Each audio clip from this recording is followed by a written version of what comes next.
what's up, game players? Yeah. I'd like to welcome you guys to another episode of the Analog Circle Podcast, episode number 58. I am your host, Kiaun Mitchell, and let me tell you, thank you once again, listener out there, for tuning into another episode. Now, if you want to listen to some previously recorded podcasts, go on over to Stitcher, iTunes, Audio Mac, Google Play, iHeartRadio, wherever you want to go with the flow and do what you know, brother.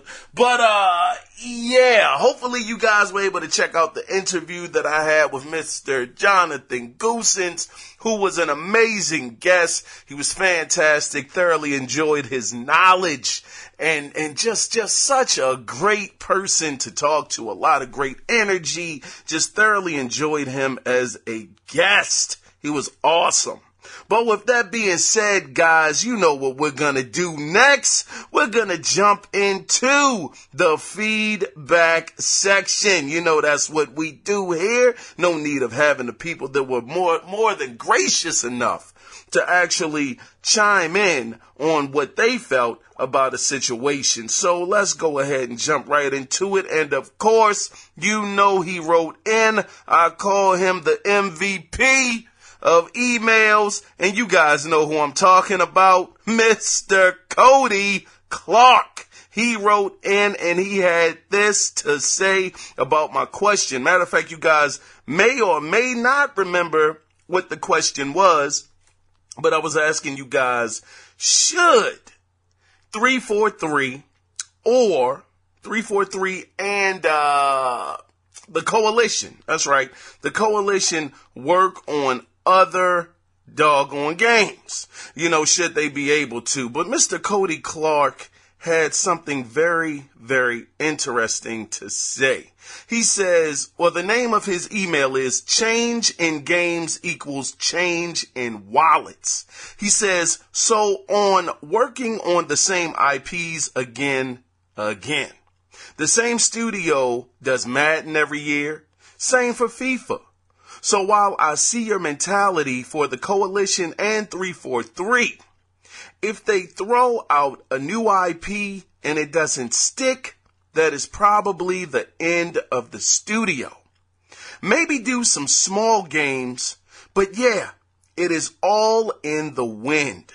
The Microsoft execs show up and say nope, and that is it. Classic game misstep. Safe route. The game will make the sales. Call of Duty, Battlefield, etc.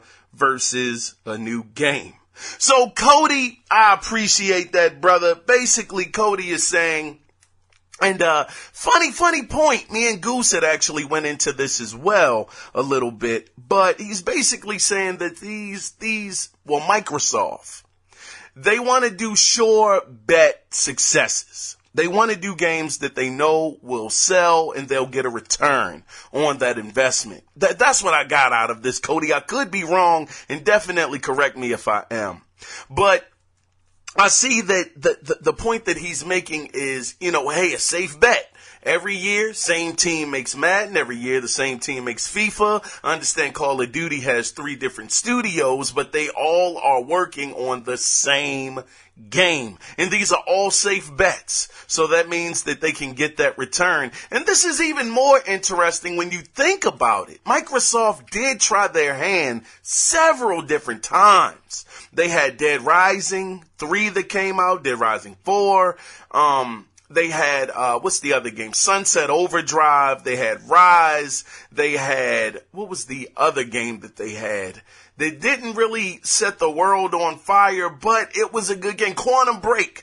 They had Quantum Break as well. So Microsoft has really tried to give us these different games. True, they're not from the same developers, but they've tried to spread the love around, and unfortunately none of them have been a hitting success. So I can understand that after you gamble so many times, you have to start wondering, well, gee whiz, should we just take the safe route and make the games that we know will sell? And this falls on the game player. Everybody always says that they want better experiences, new IPs. They want to see them not have to rely on the same games over and over again. But yet when these new experiences come out, they don't get that same amount of love as other games that have a more established fan base. So true for Sony. I can say for Sony, they seem to get the love for their different games. They sell very well, and of course they have double the install base, but they will take the risks and the chances. And I definitely take my hat off to Sony for letting Guerrilla Games come out with Horizon Zero Dawn. That was an excellent addition to their family, to their gaming family. But it doesn't seem to be the case with Microsoft. Microsoft just does not seem to have that same luxury. It doesn't seem to happen for them that kind of way. So I understand that for anybody out there that loves the Xbox brand, that wants Microsoft to make these new IPs, just support them. That is the main thing. Support the IPs, man, and they'll take more risks. But I do like the fact that Cody did point out that maybe not a AAA game they should go for, but go for maybe a AA game. Something that's kind of on the lower end, but yet could be a very, very engaging game. Something like Ori and the Blind Forest. You guys know I'm going to keep bringing that up because that was one of my favorite games this generation. My favorite platformer next to Ratchet and Clank of this generation.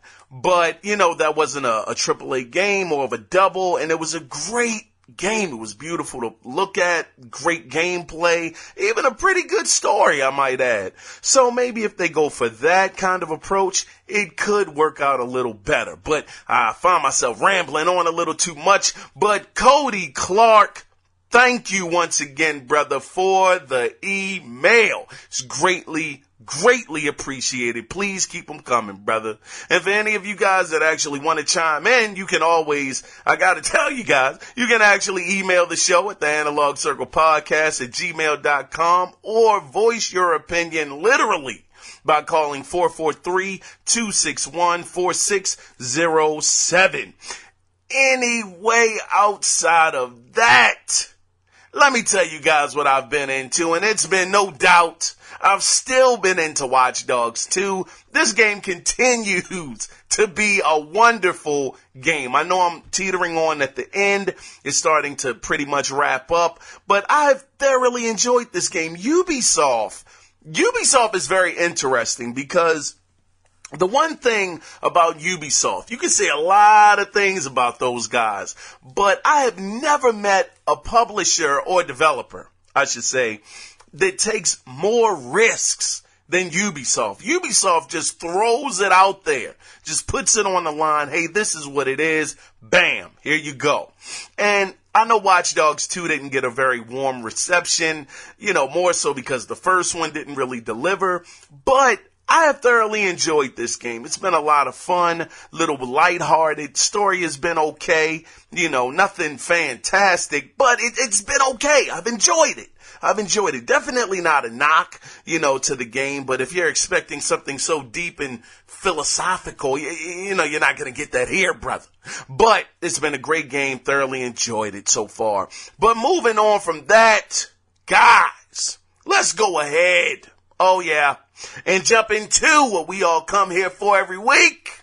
And that is the gaming news that went down. We're going to start it off with some Microsoft news. Now, the list of backwards compatibility games grows by 6 for the Xbox One. Now, they are as follows. Dead Space 2 and 3 have been added. Dead Space Ignition has been added. Hunting Expeditions, Dangerous Hunts, Alaskan Adventures, never even heard of that one, brother, and Survival Shadows of Katmai. Never heard of that one either, but the two that stood out for me were Dead Space 2 and 3. I don't know why people dislike Dead Space 3 so much. I actually loved it.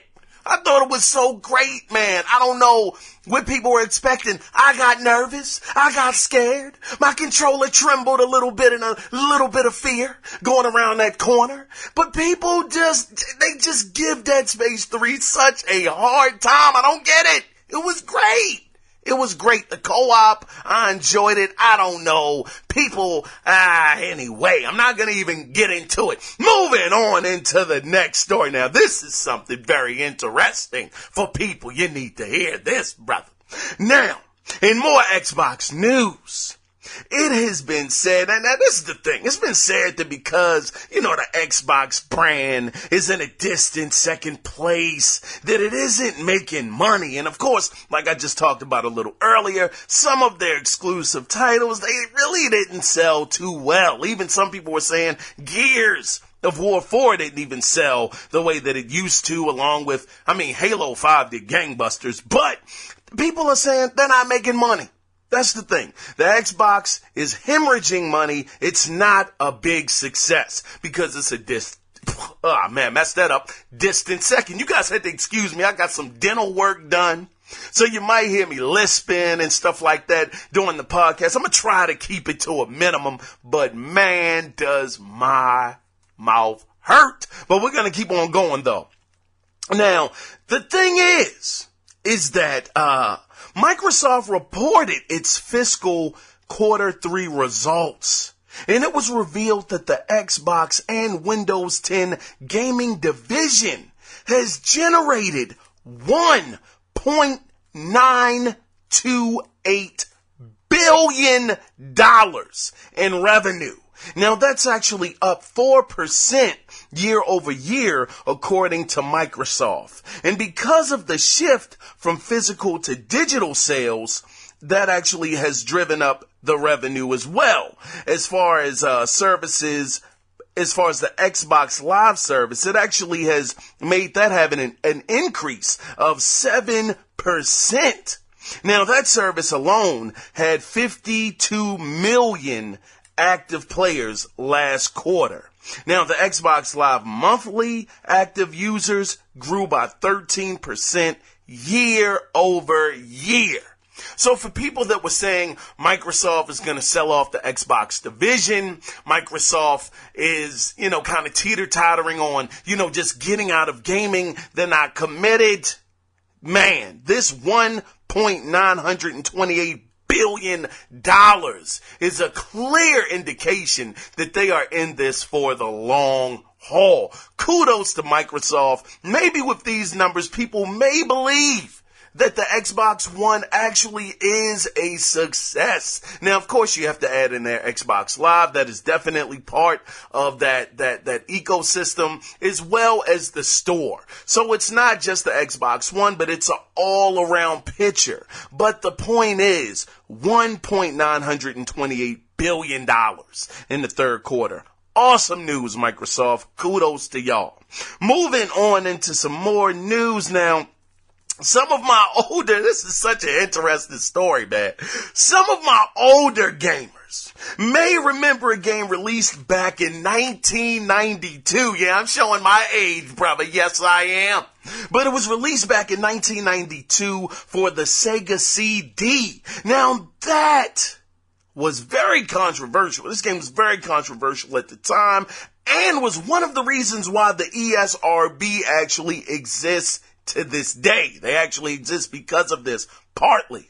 The game that I'm talking about is no doubt Night Trap. Yes! Now, the original creators tried to kickstart a remaster, but it fell short. But despite that, the game is being released on Xbox One and PlayStation 4 this spring, but no release date has been given as of yet. Man, Night Trap was, it was a little creepy in the sense that you were basically a voyeur. here, having these different cameras coming out, women were being hurt and, just kind of, I don't want to get into the details. It wasn't really that bad, though. I mean, the media always makes things out to be worse than what it was, but it wasn't like they were, okay, they might have been dressed a little, not skimpy, but, showing some skin. It was something on those lines, but at the time for that to be in a video game, it was mind-blowing. It was, oh no, panic, red button, push it.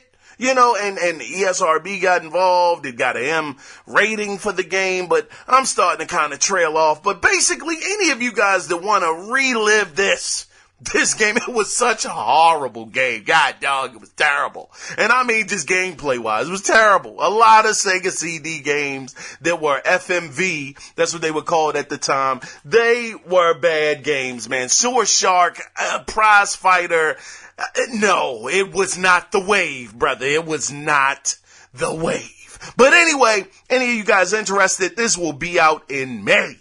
Yep. Moving on into some Rockstar news. Whoa! Now, there are rumors circulating around a Bully sequel. Now, this isn't the first time this has been the case, but according to a post in the GTA forums from a well-respected member of the community who has successfully managed to source accurate insider information from Rockstar in the past that goes by the name of Yan2295, that's his username. Now it's being said that the game will start development after Red Dead Redemption 2 is released. Now, as always, take this with a mustard seed of hope. Now, we haven't seen a Bully game in, golly, when did the last one come out? Maybe 2004? I think 2003, 2004 on the PS2. Then when the Xbox 360 came out, it got a remaster on there. This was such a cool game, and I really, really enjoyed Billy Hopkins. Playing as him with that slingshot, having to go to class, and, having a little mini games you had to play, going around Bullworth. Yeah, it was so much fun. It was like a PG Grand Theft Auto. Having to get past the what were they, the hall monitors, and they actually picked you up and, kind of roughed you up a little bit.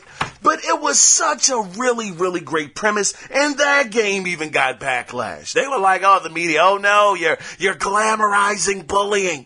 Oh, this is horrible. This is so bad.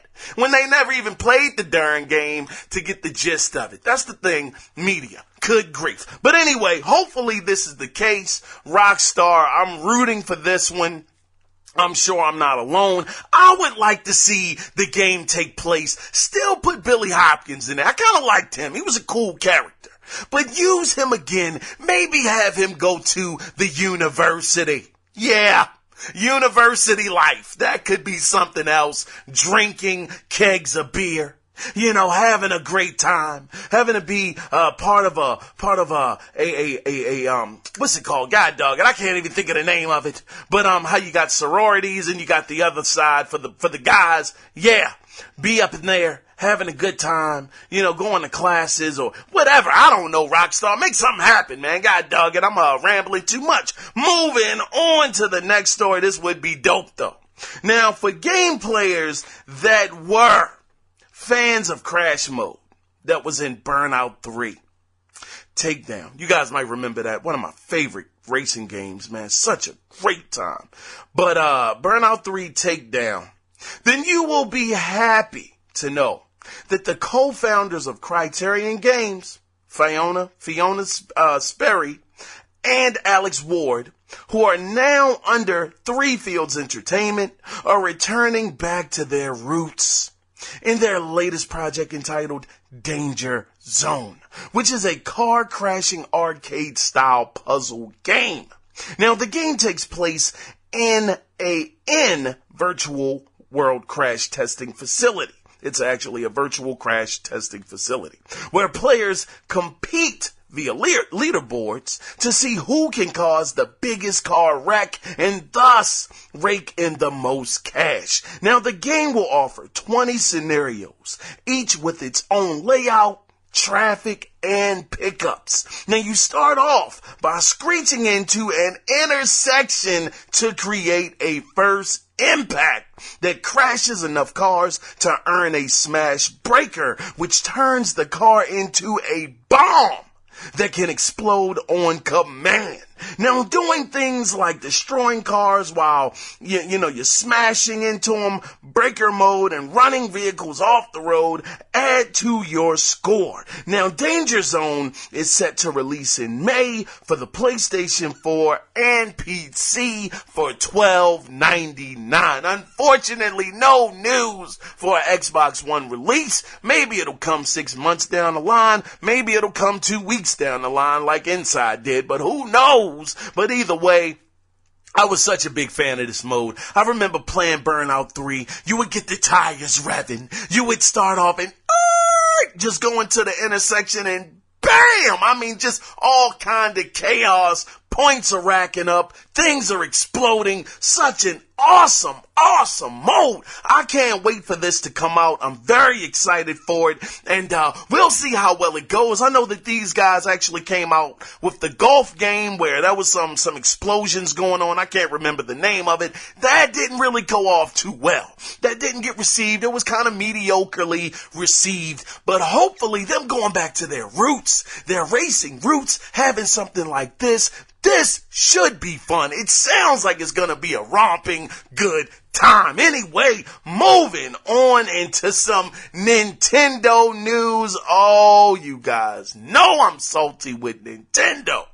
But Reggie Fils-Aimé, oh, Reggie, he has finally come out and told why they decided to discontinue the Nintendo Mini in an interview with Time Magazine, and I quote, listen to this quote. This is what doggone Reggie says. God darn it. He says, we had originally planned for this to be a product for last holiday. We just didn't anticipate how incredible the response would be. Once we saw that response, we added shipments and extended the product for as long as we could to meet more of the consumer demand. He also asked, now this is the interviewer, he also asked if the NES Classic could return. Now Reggie says this, and I quote, even with that extraordinary level of performance, we understand that people are frustrated. Yeah, me, I am, Reggie. But he says we understand that people are frustrated about not being able to find the system. And for that, we really do apologize. Man, keep your apology, Reggie. But he continues on to say, but from our perspective, it's important to recognize where our future is and the key areas that we need to drive. We've got a lot going on right now, and we don't have unlimited resources. End of quote. Man, and listen to this, man. This is the kicker in the teeth. They sold a total of 2.3 million units. 2.3 million. In that short period of time, and Reggie's gonna say, oh, we didn't know it was gonna be this anticipated. We had no idea it was gonna be this big of a sale item. This is my thing. Don't most companies, big companies, have projections? Don't they have somebody that they pay to tell them, well, we feel like this item or this product is projected to sell this many units or this many items in this period of time? You mean to tell me, Nintendo, you bring out a Nintendo Mini that has 30 classic games. Well, I mean, not all the classics. I'm going to say, a couple here, a couple there. Whole thing wasn't full of classics, but some really great, memorable games from that era.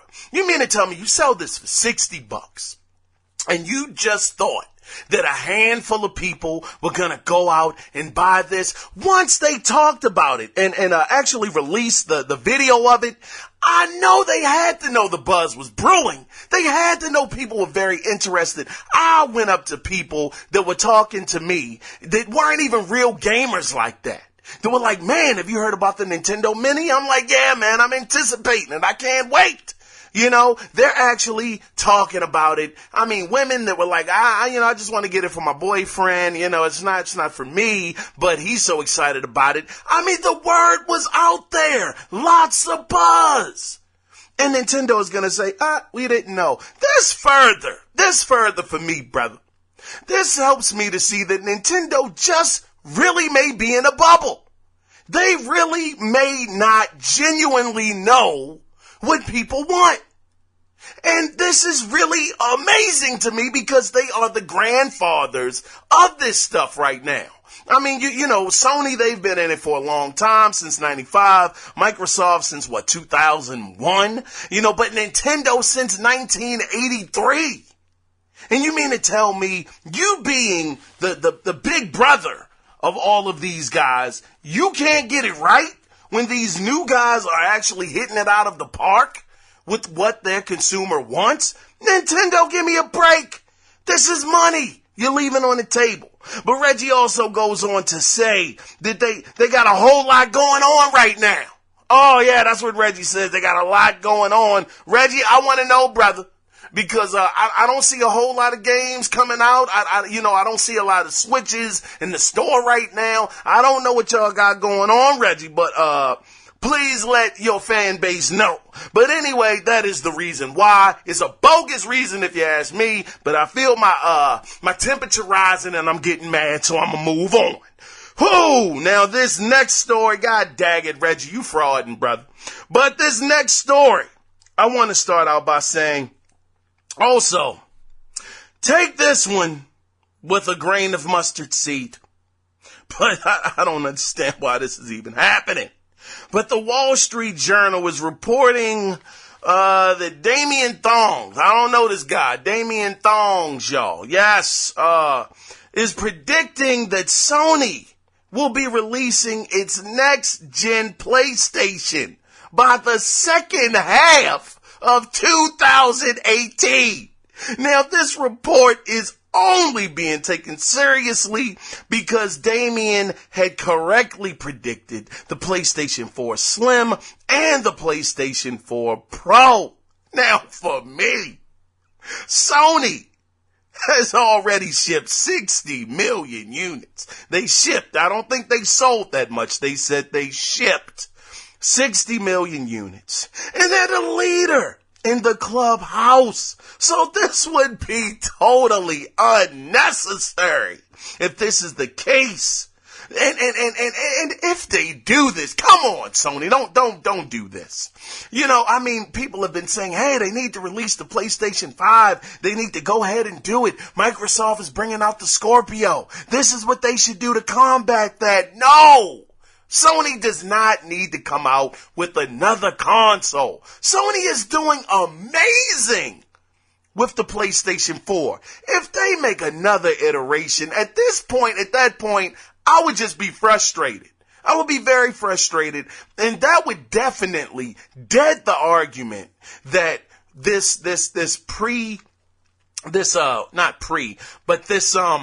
mid-gen upgrade is something that'll go away in the next cycle. If they do this, no.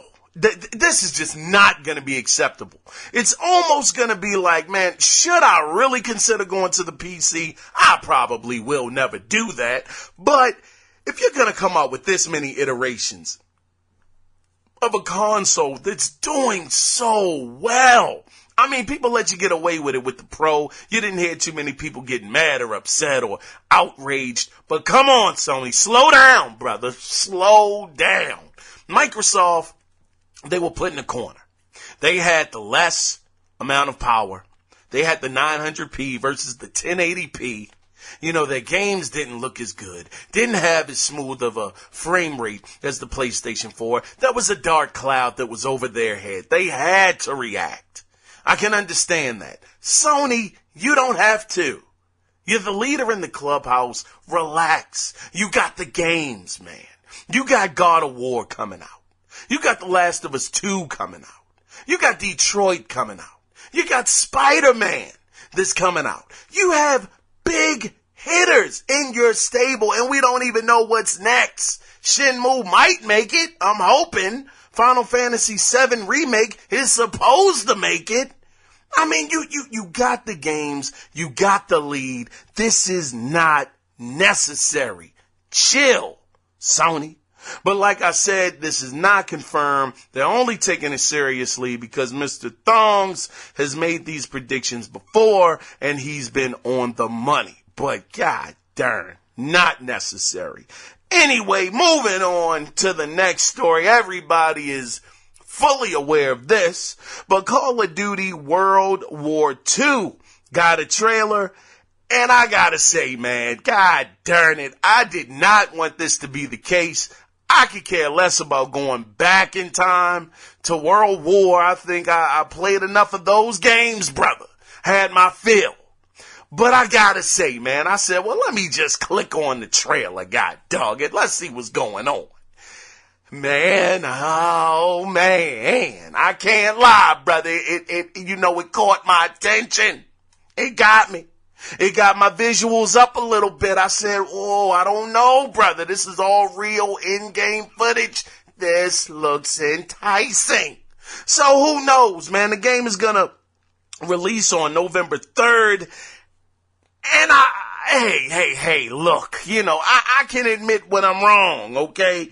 The game got me a little interested, all right? I'm not saying I'm going to buy it or anything like that, but I do like some of the things that they're doing with it. They were saying that you no longer have regen health where, you could basically duck down and wait for yourself to actually heal after time, but now you actually got to find a medic to get him to give you a medical pack. On top of that, if you run out of ammo, you got to go to one of your guys and get ammo from him, and also they were talking about they were keeping it period, what's it called?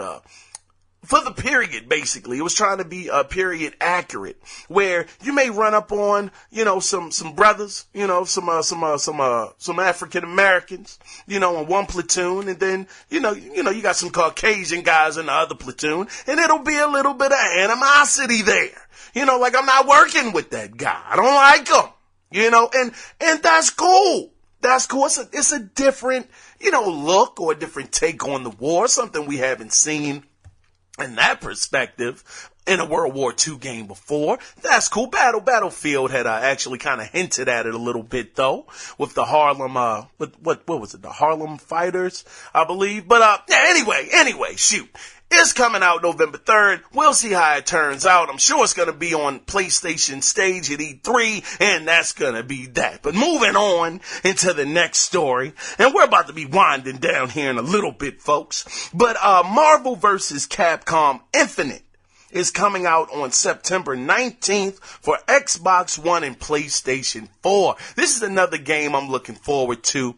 I can't wait. A lot of people didn't like Marvel vs. Capcom 3 because they said it was too easy.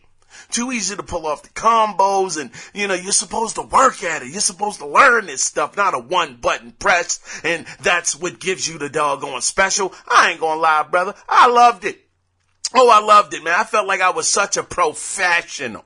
I felt so professional when I was playing the game. I felt like I had mastered it and didn't master a darn thing. Hit a button and I'm doing all kind of combinations. It was so cool. I enjoyed it. Such a nice game. So I'm hoping that they actually follow suit with Marvel vs. Capcom Infinite. Hey, you can dumb it down for me. I'm not a real big fighting fan. It's not a genre I'm really into unless it's Fight Night or UFC. Oh, those games are marvelous, by the way. But for this kind of game, yeah, I'll take a one-punch combo type of button press any day of the week. But anyway, it's coming out very soon, September 19th. Just add that onto the list of games that are coming out for Gameageddon, brother.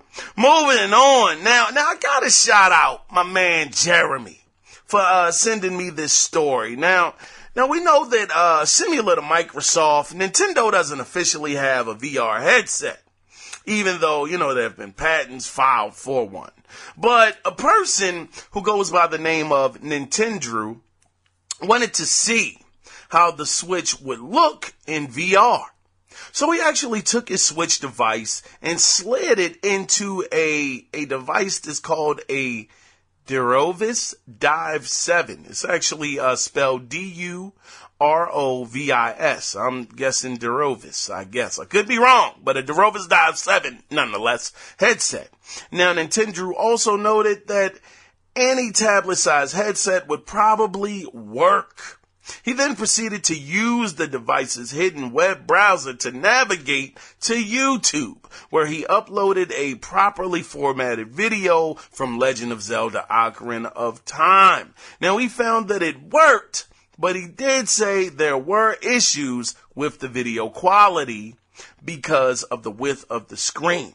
Now, in the article, they also brought up in the interview that Nintendo had with actually the president of Nintendo, what's his name, Tatsumi Kimishima, who said that if they can overcome any issues with wearing such a device for hours at a time, it's something that they'll continue to look into. So for any of you guys that have a Switch, that want to see how it looks in VR, trust me, you can't play it in VR. I don't think so. He never said you could play it. He just said go on to YouTube with this hidden browser or something. Actually, if you go to TheVerge.com, it's actually up there on how you can find the hidden browser and how he went through the steps of actually hooking this thing up.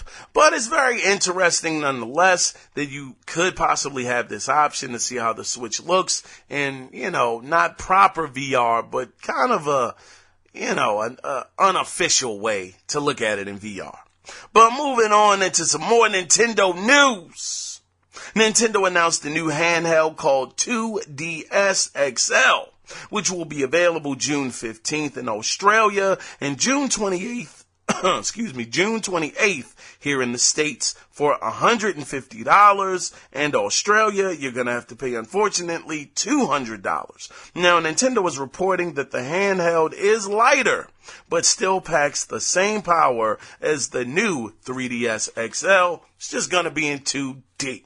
Moving on into some more Sony news again. Now, if you are a Guilty Gear fighting fan, Guilty Gear XRD Rev 2 is available on PlayStation 4 with a free demo, which will feature 2 new characters by the name of Bacon and Answer, as well as new stages and moves. Now, you will be able to play against friends in versus mode, which has a roster of 25 characters and rebalanced abilities. Or you can sharpen up your skills in training mode as well to kind of get yourself a little sharpened up there. Now, the game will release on May 26th for the PlayStation 3 and PS4, but just as a reminder, though, you will need to be a Plus member to play this demo. Now, last in this week's gaming news, but not least, but it is last. 343. Yeah, you guys know him. I just talked about him in the beginning. They said that the next Halo will focus more on Chief. Now, according to Director O'Connor, he said that Halo 6 probably will not feature any new playable characters. So basically, 343 is, they're owning up to the mistake that they made with Halo 5 by having you play as Locke most of the campaign, and Chief was kind of a background character. They said, we understand that was not what the fans wanted. We were trying to expound on the Halo lore, but it didn't work. People wanted Chief. So we got that into consideration, and going forward, they'll more so focus on Master Chief as being the main character.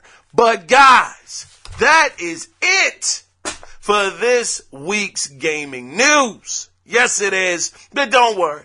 We're going to be back right after this with the last section of the podcast after this week's video game theater. Stay tuned, guys.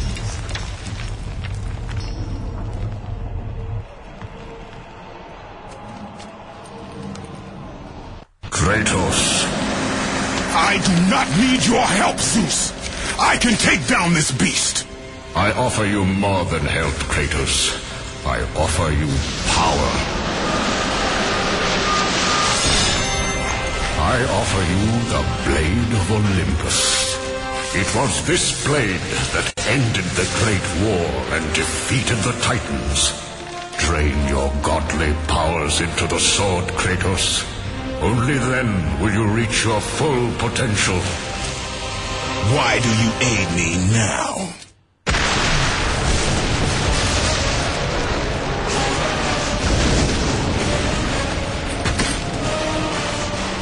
Do you see, gods of Olympus? Do you need more proof than this?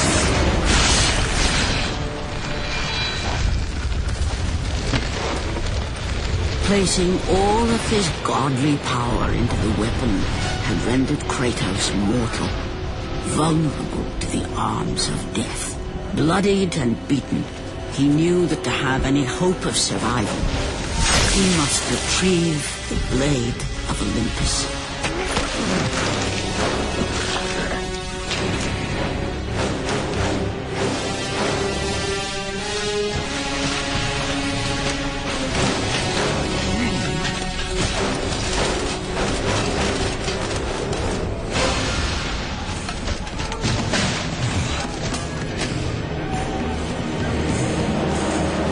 Humiliated before his Spartan army, Kratos dragged himself up from the dirt.